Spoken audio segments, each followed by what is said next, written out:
Picture this. You've spent, I don't know, years, maybe decades studying American English.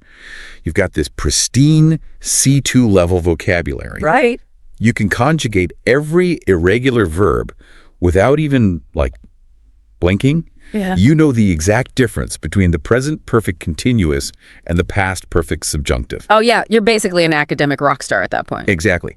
I mean, frankly, you can spot a dangling modifier from a mile away. So by all academic standards, you are completely fluent. Absolutely. But then you step into a casual conversation with a group of Native American English speakers. Maybe you're standing in line at a coffee shop in Chicago, or you're waiting for a Zoom meeting to officially kick off. And suddenly, You feel totally lost. yes, you feel like you're standing outside a locked door. You have the master key to the grammar of the language, but it feels like there's this secret hidden layer of meaning that you just cannot access. It is an incredibly common and frankly, an incredibly isolating experience for non-native speakers. And it happens because casual fluency isn't actually about grammar. It isn't even about having this like massive dictionary in your head. Right. It's about the cultural shorthand, the shared imagery. I mean, it is about the idioms. Which brings us to our mission for today's deep dive. We are going to hand you the key to that secret layer. Yeah, we really are. We've combed through a massive stack of source material to extract 50 essential American idioms and expressions. But, and this is important, we are absolutely not just going to read you a dictionary list of definitions. Because you already know how to use a dictionary. Exactly. Instead, we're going to pull these phrases apart. We want to show you the context, the tone, the power dynamics, and really the cultural awareness you need to actually use them in the wild. We are going to help you understand the literal lifeblood of American English. Yeah, and to really ground you in why this matters so much, we have to look at the linguistic data from our sources. Yeah, so researchers have actually tracked this, and native English speakers use idiomatic expressions approximately 4 to 5 times per minute in casual, unscripted conversation. Wait, let's just pause on that. 4 to 5 times per minute. Yeah. That is a staggering density of metaphor. It's huge, and it changes the entire landscape of how you listen. I mean, if you extrapolate that data in just a standard 10-minute chat by the office coffee machine, you're looking at 40 to 50 idiomatic expressions. Wow. And if you're missing the cultural subtext of those phrases, you aren't just missing a few vocabulary words, you are missing the entire architecture of the conversation. Right. You're missing the humor, the subtle warnings, the subtext, and, most importantly, the emotional bridge that the speaker is trying to build with you. Which is exactly why we're dedicating this entire deep dive to decoding this specific type of language. Oh, yeah. We want you to feel bulletproof, whether you're sitting in a high-stakes boardroom in Manhattan or standing around a backyard barbecue in Ohio. Absolutely. So, to use an idiom to begin our journey, let's dive in. Nice one. Thanks. The phrase, let's dive in, implies a full-body commitment to the water, right? Like getting fully immersed immediately. And the first place you need that immersion is arguably the most treacherous, the corporate battlefield. Oh, yeah. The workplace is the most urgent place to decode this language because, well, the stakes are incredibly high. Definitely. I mean, missing an idiom in a social setting might make for, like, an awkward pause, but missing one in the office. That can mean missing a crucial professional expectation or entirely misinterpreting a direct order from management. Right, like if your boss gives you an instruction that's heavily wrapped in a metaphor, and you just nod politely because, you recognize the English words but not the cultural meaning. You are setting yourself up for a very rough performance review. Exactly. So let's look at a phrase you hear constantly when a new project starts or someone returns from a vacation. Bring someone up to speed. Yeah, very common. On the surface, it just means to give someone the current information. But there's a whole psychological layer here. There really is. The physical metaphor at play here is entirely about velocity. You are literally talking about acceleration. Right, right. The underlying cultural assumption is that the rest of the corporate team is moving rapidly forward, and this uninformed person is lagging behind. They're like slowing the machine down. Oh, that makes sense. So by giving them the information, you are accelerating them, so they're traveling at the exact same velocity as the rest of the group. It transforms the exchange of information from a static event into a dynamic, kinetic one. You aren't just handing them a file, you are pulling them onto a moving train. Precisely. And if someone isn't up to speed, what usually happens, they make a mistake. Yeah. Which brings us to a phrase you will hear the moment something goes wrong.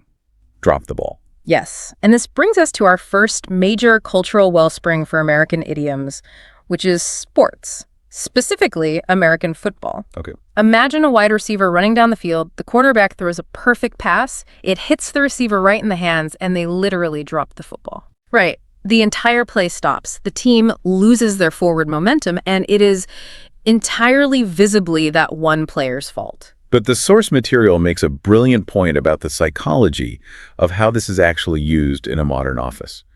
If you're a C2 learner, your instinct might be to use this to describe someone else's failure. Oh, yeah, which is a mistake. Right. Because using it in the first person, saying to your team, I dropped the ball on that client report, is actually a massive power move in American corporate culture. It is the ultimate display of professional maturity. Owning your mistake with this specific phrase shows accountability. It translates to, I know I failed, I know it stopped our team's momentum, and I'm not hiding from it. Right? Conversely, if you sit in a meeting and point at a colleague and say, David dropped the ball, you have just launched a very aggressive public attack. The words sound somewhat casual, but the blame is absolute.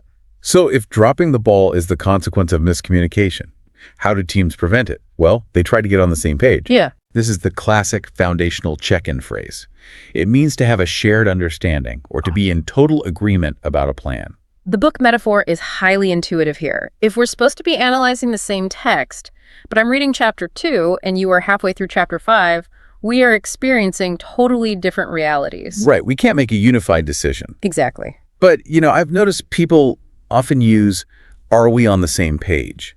Not really to check for understanding, but as the polite way of asking, are you going to comply with my plan? Yeah, absolutely. It often carries this subtle demand for submission, just kind of masked as a request for clarity.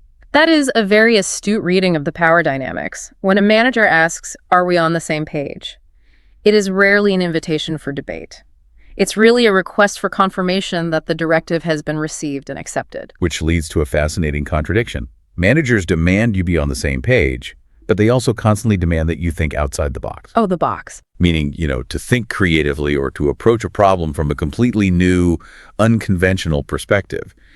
I find the profound irony of this phrase hilarious. Why is that?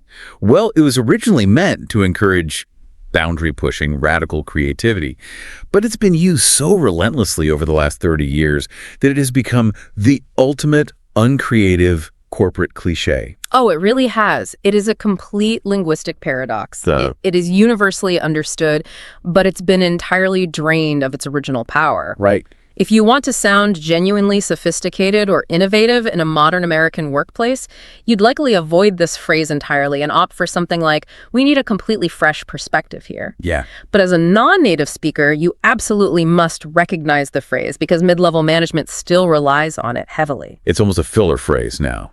Similarly, when a company wants you to do the work of 3 people, they don't say you're underpaid and overworked. They say they want someone who can wear many hats. This is deeply embedded in startup culture and small businesses.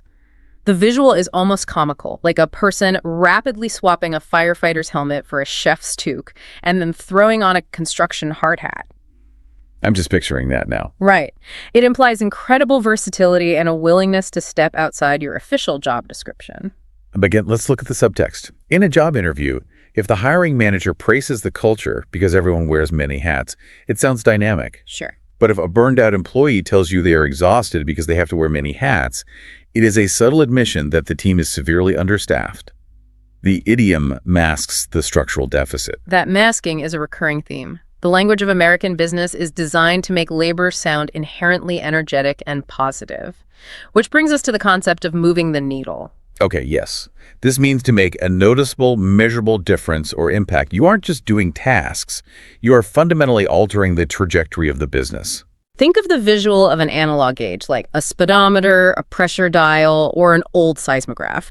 If your effort moves the needle, it means you've created enough sheer force to visibly shift that physical measurement. Right. What this reveals about American corporate culture is its absolute obsession with quantifiable data. In this environment, unseen effort is basically irrelevant. The action must produce a result that can be measured on a graph. Your boss doesn't care about your sweat, they care about the dial moving. And to get that dial to move, you first have to get the ball rolling. Yeah, and this is distinct from our opening phrase, dive in. while dive in suggests throwing your entire body into the deep end of the work. Getting the ball rolling is purely about physics and inertia. Okay, how so? It's about overcoming that initial heavy friction of starting a complex, stagnant process. You push a heavy boulder just enough to get it over the crest of the hill, and then gravity helps it gather its own speed. Once that ball is rolling, you enter the complex politics of information sharing. You're either in the loop or out of the loop. Yeah. I always picture this like the rings of Saturn. Oh, I like that. Yeah, the planet in the center is the core decision maker, and the loops are the rings of people who have access to the information. That is a perfect special analogy. And in the modern workplace, those rings are defined by email CCs and Slack channels. Keep me in the loop is the defining phrase of corporate inclusion. Right. It sounds casual, but it's essentially a polite demand to not be left in the dark, to maintain your proximity to the planet's surface where the power is. And if you are out of the loop, you usually end up having to put out fires. This describes dealing with urgent, unexpected crises reactively rather than doing proactive, strategic work. You are running from one emergency to the next, wielding a metaphorical fire extinguisher. But I have a real problem with how this phrase is used. How so? Well, if a colleague tells you they spend their entire week putting out fires, doesn't that inherently suggest that the company they work for is a burning building? That is a very fair point. The idiom paints the worker as this brave, heroic firefighter. But it completely glosses over the fact that someone or some deeply broken internal process is constantly committing corporate arson. It feels like jargon specifically designed to make sheer organizational dysfunction sound exciting. That is a brilliant deconstruction of the phrase. It glorifies the reactive hustle while insulating management from the fact that their systems are highly flammable. Exactly. When someone says they are putting out fires all day, they're expressing deep exhaustion. If you hear a colleague use this, the culturally appropriate response is not to congratulate them on their heroics, but to offer deep empathy for their chaotic environment. Okay, let's unpack this. You offer empathy, and then you probably tell them you'll circle back with them later, which is our final corporate phrase for this section. Let's circle back means to return to a topic or a person at a later time. The metaphor is a physical loop, walking away from a point and eventually curving back around to the exact same spot. It is heavily utilized as a polite placeholder. If a meeting gets completely derailed by a tangent, a manager will say, "Let's circle back to this offline," which is a gentle, diplomatic way to firmly hit the pause button. Looking at these corporate phrases as an ecosystem, moving the needle, bringing up to speed, getting the ball rolling, circling back, it is astonishing how much they focus on kinetic energy. What's fascinating here is how it speaks to the core philosophy of American capitalism. The language reveals a culture that worships constant momentum. Stagnation is practically a moral failing. Forward motion is the ultimate goal. But humans aren't purely economic engines. We don't just exist in boardrooms and Slack channels. That desperate need for alignment and momentum inevitably bleeds out of the office and into the backyard barbecue, the neighborhood block party, and the local coffee shop. True. And navigating those social spaces requires a completely different set of coded phrases. Which brings us to the social fabric of American English. These are the phrases you'll hear in everyday conversation where the primary goal isn't necessarily productivity, but social harmony, connection, and really just navigating the friction of human interaction. Let's start with something sweet. When something is incredibly easy, an American will tell you it's a piece of cake. You don't have to cook it, you don't have to prepare it, you just eat it and enjoy the sugar rush. It is effortless. What's interesting is how many cultures equate ease with food, but specifically, American culture equates ease with dessert. It implies that the task wasn't just simple, it was actually mildly enjoyable. Now, if you were analyzing a social situation and you get the assessment exactly right, someone might tell you that you hit the nail on the head. This means to describe the core of a problem or situation with perfect accuracy. This brings us into the realm of physical labor and craftsmanship. Imagine a carpenter swinging a heavy hammer. To hit the tiny metal head of a nail dead center requires extreme focus and precision. In American culture, this phrase is a very high compliment. It celebrates exactness. When you tell a friend they hit the nail on the head, you are deeply validating their insight. But not everything in the American social fabric is so satisfying. In fact, a lot of casual conversation is built around complaining about financial pressure, which brings us to cost an arm and a leg, meaning to be extremely, prohibitively expensive. The hyperbole here is incredibly dark if you take it literally. I mean, you're sacrificing your actual limbs just to pay for a service. I think about how this is uniquely resonant in the United States, given the notorious astronomical costs of things like healthcare, higher education, and even basic housing in major cities. Oh, yeah. You will hear this expression used with a lot of heavy, genuine frustration. It isn't just a quirky phrase. It is the go-to expression for coping with the underlying anxiety of the American cost of living. It uses extreme exaggeration to vent very real financial pressure. And speaking of pressure, let's talk about the pressure to be perfectly healthy all the time. If you are feeling slightly sick, maybe a cold or a headache, you don't usually declare, "I am diseased." You say you're feeling a bit under the weather. The historical origin of this is fascinating. It comes from the maritime world. When sailors on old wooden ships became seasick or caught a virus, they were sent down below the main deck, literally retreating beneath the weather into the hull of the ship to recover away from the harsh elements. That is a beautiful piece of trivia. But for a C2 learner, the modern application is what matters. Why do Americans say under the weather instead of just saying, "I'm sick"? It is entirely about social diplomacy. Saying, "I am sick" can feel blunt. It forces the listener to immediately worry about contagion, or it might accidentally invite them to ask for gross medical details. Right, nobody wants that. Exactly. Under the weather is the socially comfortable, polite way to excuse yourself from a social obligation without forcing anyone into an uncomfortable conversation about symptoms. It creates a polite boundary. It's a linguistic soft-focus lens. Speaking of social boundaries, when you are in a room full of strangers, the atmosphere can feel physically rigid, which is why you have to break the ice. This means to initiate conversation and actively reduce social tension. Another nautical origin here. Think of a massive ship specifically designed to crush through frozen, impenetrable water so that other vessels can move freely behind it. Silence between strangers in American culture is often perceived as a frozen, uncomfortable state. Once the ice is broken, the conversation can flow naturally. This concept is so foundational to American social life that the noun form, icebreaker, is an entire category of forced group activities at corporate retreats and university orientations. Yes, the dreaded icebreaker game. It acknowledges that social warmth does not happen spontaneously. It requires a deliberate, sometimes awkward initial effort. Once that conversation is flowing, you might find yourself in a debate where you aren't sure what you believe. In that case, you are on the fence. You are sitting right on the physical wooden boundary between two neighboring properties, refusing to commit to standing in either yard. What is culturally vital for a non-native speaker to understand here is that in America, acknowledging honest indecision by saying, "I'm on the fence," is generally viewed as an authentic, respectable position. Really? Yes, it is perfectly acceptable to sit on the fence while you gather information. It is seen as thoughtful, not weak. Unless, of course, someone wants you to go the extra mile for their side. This means to do significantly more than what is strictly required or expected of you. The source points out a surprising origin for this. It actually comes directly from the biblical Sermon on the Mount, which instructed that if a Roman soldier forced you to carry his gear for 1 mile, you should volunteer to carry it for 2. It is fascinating how a phrase born from ancient religious compliance under military occupation has completely lost its religious context today. It really has. Now, it is just the ultimate secular praise for an American work ethic. If a friend says you really went the extra mile to help them move apartments, they are recognizing your exceptional voluntary sacrifice. It highlights a cultural appreciation for surplus effort. But all that effort can be ruined if someone lets the cat out of the bag. This means to accidentally or carelessly reveal a secret. The origin here is incredibly funny to me. Oh, it's great. It comes from centuries-old market fraud. A vendor would claim to be selling a valuable plump piglet inside a tied burlap sack, but they had actually swapped it for a stray cat.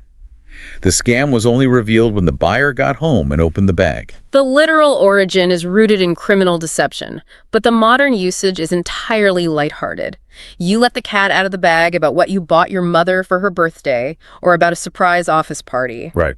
You do not use this phrase for severe, life-altering secrets. Tone is everything. And if you are trying to keep that secret, you might start talking in circles. You might beat around the bush, meaning to actively avoid the main topic, to speak evasively. This comes from Old English bird hunting. The beaters would literally hit the bushes with sticks to flush the birds out into the open so the hunters could shoot them, rather than walking directly into the dense, thorny bush themselves. In modern conversation, this phrase is almost exclusively delivered with a dose of intense impatience. If someone says, "Stop beating around the bush," they are demanding that you get straight to the uncomfortable point. Which leads perfectly to the most uncomfortable point of all, the elephant in the room. This describes a massive, obvious problem or truth that everyone in the room clearly sees, but absolutely nobody wants to acknowledge out loud. I love the visual of this. The imagery of a literal 6-ton elephant squished into a modern corporate conference room, knocking over chairs while everyone just politely sips their coffee and pretends nothing is happening is just beautifully absurd. It captures the profound absurdity of deliberate collective social denial. But wait, I need to push back on something here, because looking at this list, American culture seems completely contradictory. I need you to explain this paradox. Okay, lay it on me. On one hand, you have hit the nail on the head and intense anger at people who beat around the bush. This suggests Americans deeply value straightforward, blunt directness. But on the exact same hand, they use phrases like "under the weather" to actively avoid saying they feel ill, and they sit in rooms ignoring massive metaphorical elephants. Yep. How does this culture demand ruthless directness and delicate diplomacy at the exact same time? This raises an important question, and you have just identified the central tension of the American social fabric. It is a duality. Right. American culture desperately wants to view itself as ruthlessly efficient, honest, and straight shooting. That's the don't beat around the bush pioneer mentality. But simultaneously, Americans have a deep, sometimes overwhelming desire to be liked, to be perceived as agreeable, and to maintain a frictionless, optimistic social environment. So how do the idioms resolve that tension? The idioms act as the shock absorbers between those two competing desires. An idiom allows an American to speak a difficult truth, like pointing out the elephant in the room, but doing it through a cartoonish metaphor softens the blow. Ah, I see. It provides an emotional buffer. It's a way to be direct about the problem without being overly confrontational with the people involved. That makes profound sense. The metaphor provides the cushioning, so the directness doesn't bruise anyone. And navigating all these complex, often contradictory social rules naturally generates a tremendous amount of internal psychological stress. Which brings us smoothly to Section 3, the inner landscape. English provides incredibly visceral physical imagery to describe emotional states that are entirely invisible to the outside world. It maps the geography of human feeling. Let's start at the highest elevation. If you are extremely intensely happy about something, you are over the moon. It conveys a joy so profound and explosive that it literally breaks the bounds of earthly gravity. You are launched into the stratosphere. But you wouldn't use this for just finding a $5 bill in your coat pocket, right? No. It's generally reserved for major life-altering events. A marriage proposal, a pregnancy announcement, or landing a dream job. It requires a massive emotional payload to get you over the moon. Now, what if you were anticipating one of those major life events? You probably have butterflies in your stomach. This means to feel nervous or excited before a big event. I think this is one of the most accurate phrases in the entire English language. Oh, completely. The physical somatic sensation of anticipatory anxiety genuinely feels like a dozen winged insects rapidly fluttering around inside your digestive tract. It is a universally recognizable somatic experience, and culturally, it's usually used affectionately. If a performer says they have butterflies before going on stage, it implies a healthy, energetic nervousness. It's very different from deep clinical dread. But clinical dread does exist, especially in the modern era, which brings us to a much darker internal state, burned out, meaning to be completely physically, mentally, and emotionally exhausted from prolonged stress. The metaphor here is stark. Imagine a candle that has burned hot for hours, and now it has melted away all its wax. There is nothing left to sustain the flame. The wick is just char. This is incredibly painfully relevant to the post-pandemic work culture. I think it is crucial for a C2 learner to understand that when a colleague says they are burned out, they are not just saying they are sleepy. Right. They are not saying they need a nap. They are saying their internal resources are entirely depleted and their structural integrity has failed. Exactly. It's a declaration of systemic emotional bankruptcy, not just temporary fatigue. Let's try to lift the mood back up. Another happiness idiom is being on cloud 9. It means a state of total floating bliss. The source material notes a heavily debated origin linking this to the U.S. Weather Bureau from the 1950s, where they allegedly classified cumulonimbus clouds, the massive towering clouds that reach the highest altitudes, as cloud 9. Linguists argue over whether that specific Weather Bureau manual is the true origin, but regardless of the history, the cultural meaning is perfectly clear. You have reached the highest possible altitude of human joy. Here's where it gets really interesting. Notice how American English describes intense happiness as a literal change in physical altitude. You go over the moon, or you float up to cloud 9. Yeah. It is as if joy physically transports you upward, defying gravity, pulling you away from the dirt of the earth. Down is depressed, up is ecstatic. That spatial metaphor, mapping emotions onto a vertical axis, is deeply embedded in human psychology globally, but it is incredibly pronounced in Western English. To be happy is to be elevated. But our final idiom in this section brings us crashing back down to earth, and specifically back to the abdomen, gut feeling.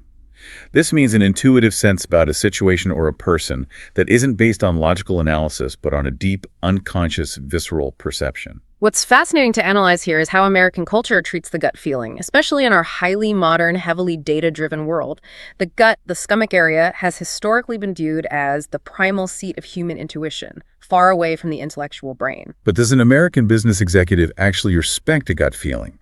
Or do they dismiss it as unscientific? It's a delicate balance. In American business, a gut feeling is actually highly respected, especially from experienced leaders. A CEO might sit in a board meeting and say, "The financials look okay, but my gut says this merger is a prep." Okay, wow. However, and this is the key for a non-native speaker to understand, that intuition is strictly expected to be the starting point, not the finish line. So you can't just cancel the merger based on your stomach aching. No, definitely not. You use your gut feeling to authorize a deeper investigation. You tell your team, "My gut says no, go find the data that explains why." Ultimately, in American culture, the gut proposes, but the data disposes. You must eventually back up that primal intuition with empirical evidence. That is a phenomenal distinction. The gut is the alarm bell, but data is the fire truck. And that relentless drive for data, evidence, and measurable results leads us directly into the core engine of the entire American cultural project. We're moving into Section 4, the American Dream, focusing heavily on idioms surrounding money, success, and ambition. It's practically impossible to truly understand American English without understanding how the culture views financial aspiration, class struggle, and upward mobility. Money is the subtext of almost everything. Let's start at the bottom of the economic ladder. Idiom 26, make ends meet. This means to earn just barely enough money to cover your basic, fundamental living expenses. Food, rent, heat. The imagery is very tactile. You're holding two ends of a frayed financial rope. One end is your income, the other end is your expenses, and you are physically straining, pulling with all your might to make them connect around your life. It perfectly encapsulates the quiet, grinding struggle of living paycheck to paycheck, which is a massive, often unspoken part of the modern economic reality for millions of Americans. It lacks the glamour of the American dream. But the American dream relies on the existence of that struggle because the ultimate cultural narrative is escaping it, which brings us to rags to riches. This means to rise from extreme, desperate poverty to immense, staggering wealth. This isn't just an idiom, it is the foundational mythology of the United States. It is the American dream distilled into 3 rhythmic words. Yeah. It represents the deeply held cultural belief that anyone, regardless of their birth, their class, or their starting point, can achieve extraordinary financial elevation through sheer talent and unrelenting hard work. It is the narrative engine of Hollywood, of Silicon Valley, of basically every political campaign. Yeah. But sometimes people don't want to wait for decades of hard work to pay off. Sometimes they just want to hit the jackpot. Right. This means to achieve sudden, entirely unexpected, and massive success. This comes straight from the neon floors of Las Vegas casinos. You pull the lever on a slot machine, the wheels spin, and bells ring as you win the grand prize. What I find fascinating is how seamlessly casino culture bleeds into everyday American life. Americans apply this phrase incredibly broadly. You don't have to win money to hit the jackpot. You can hit the jackpot by finding an apartment with incredibly cheap rent or by marrying someone who is a fantastic cook. Yeah. It implies a wonderful transformative outcome that involved a very healthy dose of sheer luck. But while luck is celebrated, cheating the system is not. Which brings us to idiom 29, cut corners. This means to do a task in the cheapest, fastest, or easiest way possible, specifically by sacrificing quality, integrity, or safety. Picture a person walking along a paved, L-shaped pathway. Instead of walking all the way to the corner and turning, they literally cut across the grass to save a few seconds, ruining the lawn in the process. In an American professional environment, accusing someone of cutting corners is a severe indictment. It implies a deep lack of integrity. It says the person prioritizes speed over excellence and selfishness over the collective good. And our final money phrase for this section is a very old one. Bring home the bacon. This simply means to earn the primary household income to be the provider for the family. Our source material notes a truly hilarious potential origin for this. It suggests it might stem from old rural county fairs, where people would compete in greased pig catching competitions. The winner was literally awarded a slab of bacon to take home to feed their family. It's an affectionately rustic, slightly outdated phrase. Given the shifting dynamics of modern dual-income households, you hear it slightly less often as a serious economic term, but it survives as a playful acknowledgement of earning a paycheck. Let's analyze the hidden morality in this section. I think this is crucial for the listener. Think about how cutting corners is viewed as a major character flaw, a sign of professional laziness and ethical weakness. But rags to riches is the ultimate revered, heroic narrative. That is a vital cultural observation. It reveals that American culture does not just blindly worship wealth in a vacuum. It specifically, intensely worships earned wealth. Right. The rags to riches era is beloved because they earned their new status through the grind, the hustle, the sweat equity. The journey validates the money. Precisely. The person who cuts corners is trying to skip the journey. They want the reward without putting in the honest effort. The idioms are essentially policing the morality of how success is achieved. That is a brilliant way to phrase it. It's not just about the money, it's about the method. And if business and financial success are viewed as a grueling competition to be won through honest hard work, it is absolutely no surprise that the language Americans use to describe this competition is lifted directly from the sports field. This brings us seamlessly to Section 5, the playing field. I always warn non-native speakers about this category. It can be uniquely alienating because American English is heavily saturated with metaphors drawn from sports that are not globally dominant. Oh, totally. If you grew up playing soccer or cricket, the reliance on baseball and American football terminology can feel like a totally foreign language within the language. Let's start with the ultimate baseball metaphor. Hit a home run. This means to achieve an outstanding, flawless, extraordinary success. In baseball, it's when the batter hits the ball so hard and so far out of the field of play that they can casually jog around all four bases and score. It is the absolute best possible outcome of an at-bat. In a corporate setting, if your manager tells you that your quarterly presentation hit a home run, they aren't just saying you did a good job. They are saying it was a massive, undeniable triumph that left no room for critique. And sticking with baseball, we have idiom 32, touch base. This means to make brief, superficial contact with someone just to check in or update them. Again, this comes from the physical rules of baseball. A runner literally has to tap the canvas base with their foot to be considered safe. I would argue that "let's touch base next week" is perhaps the single most heavily utilized phrase in the entire American corporate vocabulary. It is incredibly useful because it manages expectations. If I say, let's have a meeting, you might prepare for an hour-long deep dive strategy session. If I say, let's touch base, I am signaling that this will be a brief, 5-minute, low-stakes alignment. It protects people's time. And when you are touching base, you might need to ask for a ballpark figure, meaning a rough, unrefined estimate. You might not know the exact to the penny number, but you are inside the stadium. You are in the ballpark. It is an incredibly practical idiom when you need to discuss future budgets or timelines, but lack precise data. It sets the expectation that the number you are about to give is flexible and subject to change. It protects you from being held to a strict promise. Now let's switch from baseball to American football. Idiom 34, drop back and punt.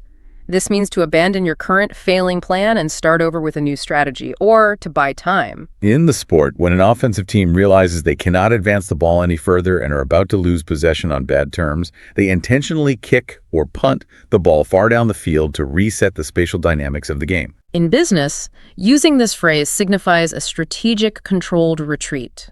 It's an acknowledgement that stubbornly pushing forward on a doomed project is futile, and hitting the reset button is the pragmatically necessary, mature choice.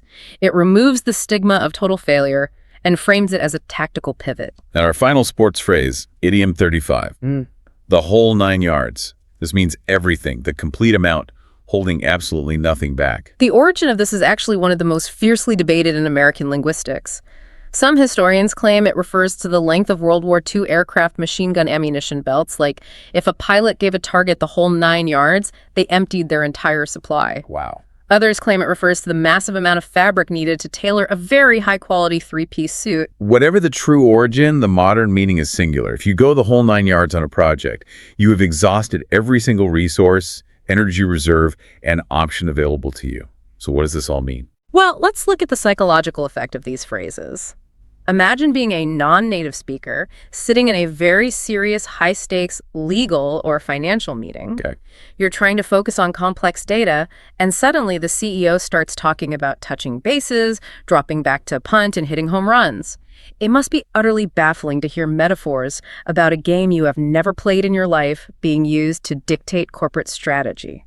It sounds totally bizarre to an outsider. They don't hear business strategy, they hear a sports commentator. But what I find fascinating is that native speakers are completely blind to how weird it sounds. When a corporate lawyer asks for a ballpark figure, they are absolutely not visualizing a baseball diamond or hot dogs. If we connect this to the bigger picture, the metaphor has completely transcended its athletic origins and become a structural, invisible pillar of the language itself. The imagery has faded, leaving only the utility. And in this constant competitive game of business, the most critical, finite resource you have to manage isn't actually money, it is time.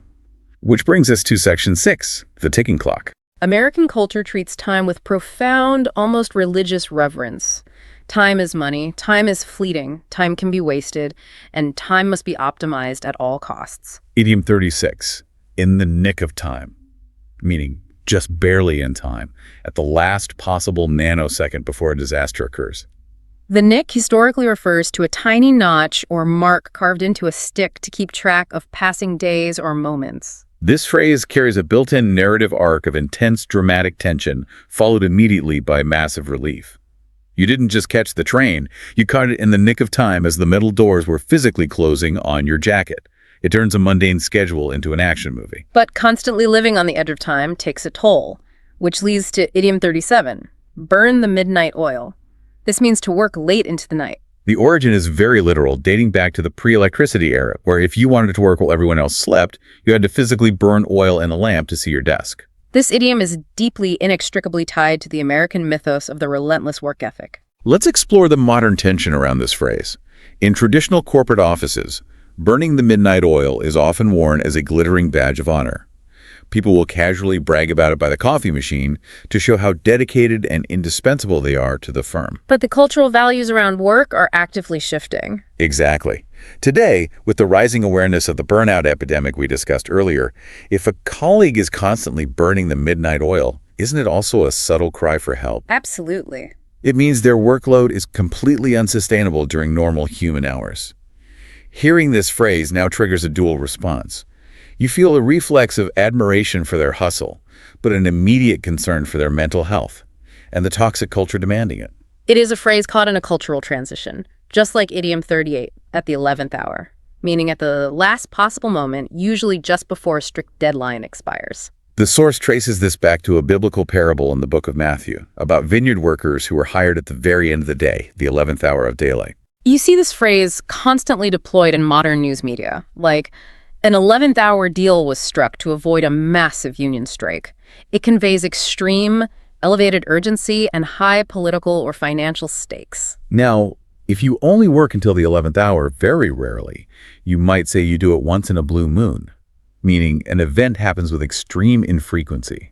A blue moon is an actual, verifiable astronomical phenomenon. It refers to the appearance of a second full moon within a single calendar month, which only happens every 2 or 3 years due to the mismatch between lunar cycles and the calendar. So if a friend asks if you still go to that terrible karaoke bar and you say only once in a blue moon, you are humorously admitting that while you haven't entirely sworn it off, your attendance is spectacularly, reliably rare. And finally, when the ticking clock has run out, you have to call it a day. That simply means to stop working, to decide that enough effort has been expended. I see this phrase as the ultimate antidote to burning the midnight oil. It really is. If we connect this to the broader cultural shifts we just discussed, call it a day represents the modern worker's attempt to establish a firm work-life boundary. It's the pragmatic, healthy recognition that human productivity has steep diminishing returns. Right. There comes a time when staring at the spreadsheet is no longer yielding results, and you simply have to stop the clock, go home, and rest. It is a verbal boundary line. Now, despite this modern, intense obsession with digital clocks, deadlines, and corporate ladders, I find it amazing how much of the English language remains firmly rooted in the dirt. You know, in the physical, natural, and agricultural world of our ancestors. Let's move to Section 7, the bountiful harvest. These food and nature idioms offer some of the most vibrant, vivid imagery in the entire language, really grounding abstract concepts in physical sensations. Let's look at idiom 41, spill the beans. This means to reveal a secret. But I want to compare this to letting the cat out of the bag, which we discussed earlier. Letting the cat out is an accident. Spilling the beans is very often a direct, eager request. Absolutely. You lean across the table to a friend and say, "Spill the beans, tell me everything about the date." It is playful, enthusiastic, and usually involves low-stakes gossip or exciting personal news. Idiom 42 is not playful at all. In hot water, meaning to be in serious trouble, almost always due to your own foolish actions. The imagery here is incredibly visceral. Imagine being suddenly plunged into a massive pot of boiling water. It implies immediate, severe physical discomfort and incoming unavoidable consequences. If you accidentally delete the master database at work, you aren't just in trouble. You are in hot water with the IT department and your boss. The heat is on you and you cannot escape it. To cool things down, let's look at a phrase used for high praise. The best thing since sliced bread. It means a new invention or idea is an incredible revolutionary innovation. The source notes this dates back to 1928, when commercially pre-sliced bread first hit the American market. But let's really think about this for a second. Right. Sliced bread is a hilariously low bar for modern technological innovation. We literally have supercomputers in our pockets that can access the sum of human knowledge. We are launching reusable rockets into orbit. But when we see a cool new app, we are still comparing its greatness to a loaf of wheat that has been pre-cut by a machine. It is wonderfully intentionally hyperbolic, and what it perfectly captures is the American love affair with simple, practical, everyday conveniences. Right. It isn't comparing a new innovation to the moon landing or the splitting of the atom. It's comparing it to something that makes making a peanut butter sandwich slightly faster on a Tuesday morning. It is always used with a wink of gentle, knowing humor. Speaking of things that disrupt a Tuesday morning, idiom 44 is weather the storm. This means to survive a difficult, chaotic, or dangerous period and come through it intact. We return to nautical imagery here. Imagine a small wooden ship being violently battered by massive ocean waves and gale force winds, but the crew refuses to let it sink. What I love about this phrase is the implicit, profound optimism built into it. A storm, by meteorological definition, is temporary. It will pass. By telling someone they just need to weather the storm, you are assuring them that if they can just hold on to the mast and survive the immediate chaos, the sun will eventually inevitably come out again. It is a phrase of deep resilience. And our final idiom in this section is about ambition going wrong.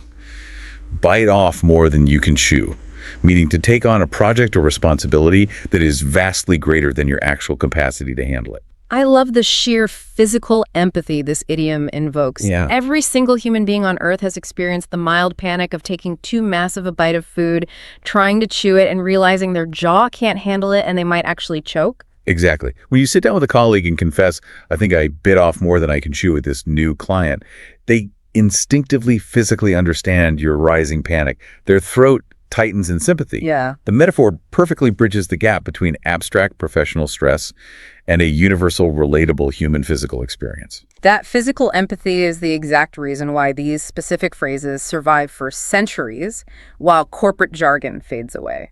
Ultimately, whether we are trying to manage our time, weathering corporate storms, or trying to move the needle, all of these phrases serve one supreme, overarching purpose. And that brings us to our final and most important category, Section 8, the human connection. At the end of the day, past all the business and the sports, language is simply a tool for managing our fragile, complex relationships with other human beings. Idiom 46, see eye to eye, meaning to agree or share a fundamental perspective with someone. The visual is two people standing at the exact same physical height, looking directly, levelly at one another without either person having to look down or look up. What is crucial to know is that this is almost always used in the negative as a tool for respectful disagreement. Saying, "We just don't see eye to eye on this budget," is a diplomatic way of saying we completely disagree, while heavily implying that the issue is merely a difference in our physical vantage point, not a moral failing or a lack of intelligence on either side. It preserves mutual respect. But if respect breaks down, you might resort to idiom 47. Give the cold shoulder. This means to deliberately ignore someone or treat them with calculated, unfriendly indifference. You are literally turning your back on them mid-conversation, offering them nothing to look at but the physical coldness of your shoulder blade. It is the ultimate passive-aggressive punishment in an American social or workplace setting. It inflicts pain without requiring a shouting match. Conversely, if you want to show someone extraordinary favor, you might bend over backwards for them, meaning to make an extraordinary, deeply uncomfortable effort to help or accommodate someone's needs. The imagery is a gymnast violently contorting their own spine, defying their own anatomy just to make a situation work for someone else. And tone here dictates everything. It conveys deep, genuine appreciation if you are praising someone like, "She really bent over backwards to help me get the visa." But it conveys bitter, simmering resentment if you are complaining about it. "I am tired of bending over backwards for this ungrateful client." Now we arrive at idiom 49. Read between the lines, meaning to perceive the implied, unstated subtext beneath the actual, literal words being spoken or written. I want to stop and emphasize this to the listener right now. Look at me through the audio. Of all the 50 phrases we have discussed today, this is arguably the single most vital survival skill for a non-native speaker. I completely agree. So much of American communication, especially professional, HR-regulated communication, operates purely on an invisible layer of subtext. People rarely state their harshest criticisms, their deepest doubts, or their true political motives out loud. They can't because of the cultural demand for politeness and liability. So they weave their true meaning into the blank spaces, the pauses, and the subtle word choices between the polite sentences. If you only listen to the literal English vocabulary, you will constantly misinterpret where you stand. You have to learn to hear what they are specifically choosing not to say. That is the essence of true fluency. And finally, idiom 50. Burn bridges, meaning to permanently, irreversibly destroy a relationship, making it entirely impossible to ever return to that person or organization for help. The imagery here is grim. It is an ancient military tactic. An advancing army crosses a river and then deliberately sets fire to the wooden bridge behind them, ensuring there is absolutely zero possibility of retreat. They must win or die. Let's really analyze this as a piece of cultural philosophy. Burning bridges isn't just an idiom. It contains profound, foundational career advice. It really does. The professional world, regardless of the industry, is incredibly, almost shockingly interconnected. The junior HR associate you snap at rudely on your way out the door today might very well be the senior hiring manager at your absolute dream company 5 years from now in a different city. This military idiom serves as the golden rule for long-term survival in American culture. Never, ever destroy a pathway you might need to walk back across someday. Even if you hate the job, even if your boss is terrible, you smile, you shake hands, and you maintain the relationship as you exit. You never strike the match. Because the world is simply too small to destroy your own roads. What a massive, illuminating journey this has been. We have taken you through 50 different doorways into the American cultural psyche. We have seen how idioms are absolutely not just abstract grammar rules to be memorized on a flashcard and forgotten. No, not at all. They are vivid, living stories. They contain the history of the country, from the sailing ships to the baseball diamonds to the corporate boardrooms. They're a piece of cake, an elephant squeezed into a room, a bridge engulfed in flames. And when you start to actually perceive them, they transform your understanding of the language from a flat, black and white literal translation into a three-dimensional, full-color experience. Exactly. Now, to help you bridge the gap between just listening to us and actually using these, our source material provided a phenomenal set of actionable homework assignments that we want to pass directly to you. Oh, these are great. First, create an active idiom journal. Do not just use an app. Get a physical notebook. Yeah. Every time you hear one of these phrases in your daily life, write it down, and crucially, write down the specific context and tone of the person who said it. Yes. Second, the daily idiom challenge. Force yourself, even if it feels slightly awkward at first, to actively use one of these phrases every single day in an email, a Slack message, or a casual conversation. True fluency is built by doing, not just observing. The third suggestion is fantastic too. A media immersion scan. Turn on the English subtitles for a dialogue-heavy American show like The Office, Succession, or a reality show. Do not watch for the plot. Actively hunt for these phrases. Right. You will be absolutely shocked by the sheer density of idioms you find once your ears are tuned to hear them. And finally, write an idiom story. Challenge yourself to write a single coherent paragraph about your day that naturally weaves in 5 or 7 of these idioms without sounding forced. It is exceptional advice for moving from passive recognition to active mastery. And before we officially close out this deep dive, I want to leave you with a final thought to ponder. Okay, let's hear it. Our source notes that idioms are the texture of a culture, built slowly over centuries from shared physical experiences like agriculture, nautical history, physical sports. But look at the world we live in today. It is increasingly digital, remote, and screen-based. English is now a massive global language used daily by millions of non-native speakers to communicate with other non-native speakers over the internet. So what happens to the idioms next? That is the exact question. Will the internet forge a completely new, borderless set of idioms based on algorithms, software, and digital culture rather than baseball and farming? Will future generations talk about buffering their emotions instead of putting out fires? That is a fascinating, slightly dizzying thought. The language isn't dead. It is actively mutating right now in WhatsApp chats and Zoom rooms across the globe. And maybe you, the listener, as you master this language and interact globally, will be the one helping to accidentally invent and popularize that next generation of phrases. Language never stops evolving because human experience never stops evolving. No, it doesn't. And neither does your journey with it. We hope that today we've managed to finally unlock that deadbolt for you. You have the vocabulary, you have the grammar, and now you don't have to stand outside the room anymore. You know the secret layer. So get out there, start listening for the subtext, read between the lines, and whatever you do as you navigate this wild language, never burn your bridges.